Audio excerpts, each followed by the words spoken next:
برقها خوابید در جان من است. برقها خوابید در جان من است. کوہ صحرا باب جولان من است. برقها بجلیاں، خوابیدہ سوئی ہوئی، در جان من میری جان میں، کوہ صحرا پہاڑ اور ریگستان، باب دروازے، جولان چال دوڑ بھاگ آنا جانا، میری جان میں کئی بجلیاں سو رہی ہیں اور کوہستان اور ریگستان میرے چلنے پھرنے کے میدان کے دروازے ہیں۔ میرا کلام اس قدر جاندار ہے کہ اس کی روح میں بے شمار بجلیاں بھری ہوئی ہیں۔ یہ ہر حاضر و موجود کو جلا کر خاکستر کرنے کی طاقت رکھتی ہے، اور اس دنیا کے پہاڑ اور ریگستان وہ معمولی دروازے ہیں جو میری جولان گاہوں میں کھلتے ہیں، جہاں جا کر میرا کلام چہل قدمی کرتا ہے۔ یعنی اس زمین و آسمان کی وسعتوں کا دامن بھی میرے خیالات و افکار کے لیے تنگ ہے۔ اپنی جولان گاہ زیر آسماں سمجھا تھا میں، اپنی جولان گاہ زیر آسماں سمجھا تھا میں، آب و گل کے کھیل کو اپنا جہاں سمجھا تھا میں۔ بے حجابی سے تیری ٹوٹا نگاہوں کا طلسم، بے حجابی سے تیری ٹوٹا نگاہوں کا طلسم، ایک ردائے نیل گوں کو آسماں سمجھا تھا میں۔ کارواں تھک کر فضا کے پیچ و خم میں رہ گیا، کارواں تھک کر فضا کے پیچ و خم میں رہ گیا، مہر و ماہ و مشتری کو ہم انا سمجھا تھا میں۔ عشق کی ایک جست نے طے کر دیا قصہ تمام، عشق کی ایک جست نے طے کر دیا قصہ تمام، اس زمین و آسماں کو بے کراں سمجھا تھا میں۔ پنجہ کن با بحرم ار صحرا ستی، پنجہ کن با بحرم ار صحرا ستی، برق من درگیر اگر سینا ستی۔ پنجہ کن نبرد آزماؤ، با بحرم میرے سمندر کے ساتھ، ار اگر صحراستی تم ریگستان ہو، برق من میری بجلی، در اندر گیر بند کرو پکڑو، اگر سیناستی اگر تم کوہ سینا ہو، اگر تم کوئی ریگستان ہو تو میرے سمندر سے پنجہ آزمائی کرو، اور اگر تم کوہ سینا ہو تو میری بجلی کو اپنے دامن میں تھام کر دکھاؤ۔ میرا چیلنج صحرا کی وسعت سے ہے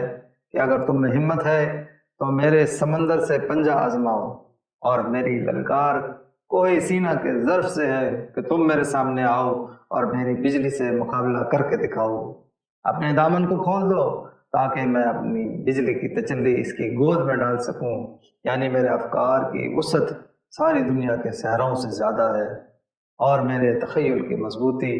کوہ سینا کے پہاڑوں کے مقابلے میں زیادہ قوی ہے۔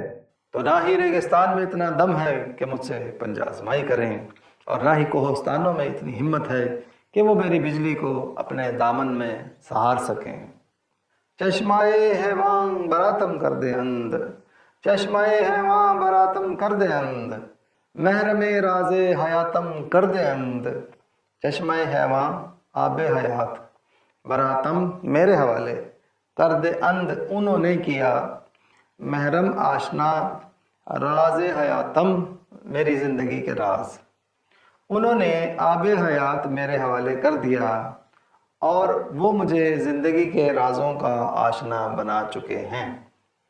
اس شعر کے دونوں مصروں کا قافیہ کردہ اند ہے، جس کے معنی ہیں وہ کر چکے ہیں۔ یہ جمع غائب کی ضمیر اند کے ساتھ فعل حال مکمل یا پریزنٹ پرفیکٹ ٹینس ہے۔ تو پہلے مصرے کا ترجمہ یہ ہے کہ وہ آب حیات میرے حوالے کر چکے ہیں۔ غور کرنے سے پتہ چل رہا ہے کہ جمع غائب کی ضمیر اللہ تعالیٰ اور رسول اللہ صلی اللہ علیہ وآلہ وسلم کی طرف ہے کہ جنہوں نے اقبال کو آب حیات دے کر معنوی اعتبار سے ابدی زندگی کا جام پلا دیا ہے۔ اس شعر میں اقبال نے اوپر کی گئی اپنی تمام تعریف و توصیف کے اور سارے دعووں کو اللہ تعالیٰ اور رسول اللہ صلی اللہ علیہ وآلہ وسلم سے منسوب کر دیا ہے، اور کہا یہ ہے کہ یہ میرا ذاتی کمال نہیں ہے بلکہ ان کی عطا کا فیض ہے جن کی بدولت میں نے یہ باتیں کی ہیں۔ اس بات کا اندازہ جس قدر آج لگایا جا سکتا ہے، اتنا اقبال کے جیتے جی لگانا ممکن نہ تھا۔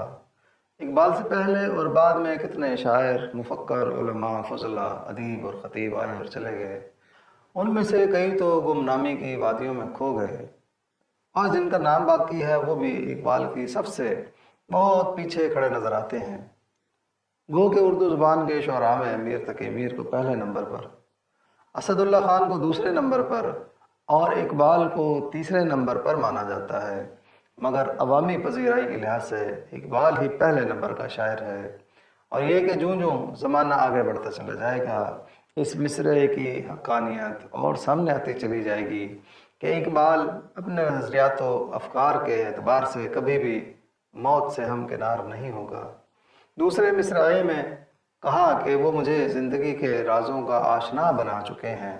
یعنی جو بڑی بڑی باتیں اقبال نے اوپر کی ہیں ان کی پشت پناہی اقبال کو اللہ تعالیٰ اور رسول اللہ صلی اللہ علیہ وسلم سے حاصل ہے۔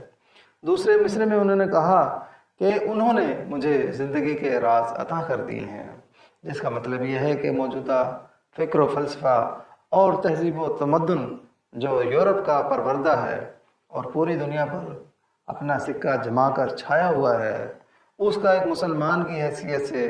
قرآن اور حدیث کی روشنی میں موازنہ اور مقابلہ کرنا ہو تو پوری دنیا میں واحد کلام اقبال ہے، جس میں موجودہ فکر و فلسفہ اور افکار و نظریات کا تجزیہ کر کے تسلی بخش اور دو ٹوک جواب دیا گیا ہے۔ اس کا مقابلہ کرنے کے لیے افراد کی تربیت اور تیاری کا مکمل خاکہ موجود ہے، اور اسلام کی نشاط الثانیہ کی جدوجہد کے لیے جوش و جذبے کی فراوانی موجود ہے۔ یعنی اب اقبال کلام اللہ اور حدیث رسول صلی اللہ علیہ وسلم کی امانتوں کا امین ہے، اور دنیا میں اسلامی انقلابات کی فکر کا بنیادی منبع اور سرچشمہ ہے۔ ذرہ از سوز نوایم زندہ گشت، ذرہ از سوز نوایم زندہ گشت، پر کشود و کرمک تابندہ گشت۔ ذرہ بے جان اور معمولی ذرات از سوز نوایم میری آواز کی تپش سے زندہ گشت جی اٹھتے ہیں، پر کشود وہ پروں کو کھولتے ہیں، کرمک تابندہ